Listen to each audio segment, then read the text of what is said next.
A family's fun day on the garrison to support those whose loved ones are on the front line. I can fly forward at over 130 miles an hour. Forward, not down? Not down, forward at 130 miles an hour. And so that's why I was able in freefall to come and buzz those guys under canopy. What we do, which is a little bit different, a little bit extreme, a little bit silly perhaps. But, you know, it's a way that we can raise awareness for their amazing cause. I mean, you just look at the atmosphere, and it also shows how much the RBL actually support our families, because it's our families of soldiers that are away at the moment in Afghanistan that are here today. Girls, do you like soldiers? Yeah. Oh, yeah. OK, so there weren't as many adult male admirers around, but the wives and kids certainly enjoyed the Saturdays.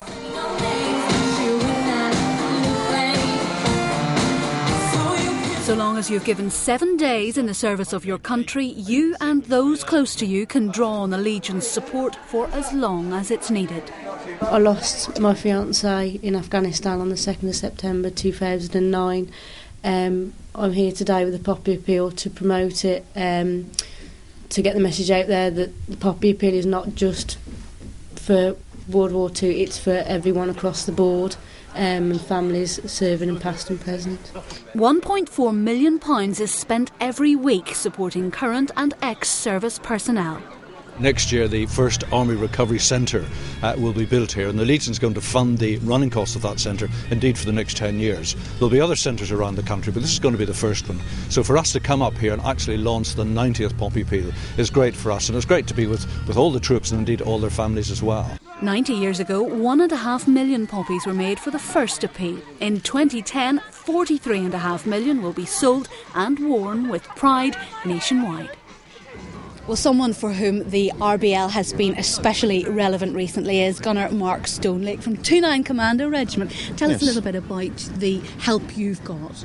Well, it's just the Royal British Legion are helping me out in loads of ways, really. They help me out with a wet room, and so it's easier for me to manoeuvre in with a wheelchair, because I lost a leg above knee in wartime.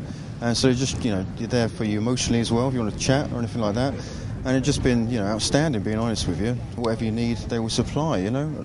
So how far on are you post-injury? I got blown up in December 2008. And so then I went to, I had to lie still for 8 weeks at Oswald Street. It's called like a back specialist unit.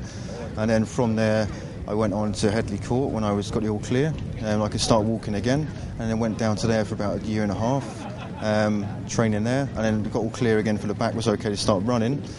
And they got me my blade, and then I was off, you know. Good grief. But you've had all this help with the adaptations to your home, and how have they supported your family too? Well, it's just like if anyone wants to talk or anything, they're there for you, you know, and they're just trying to make life as easy as possible for you, you know. Whatever they can do, they will do, you know, which is good.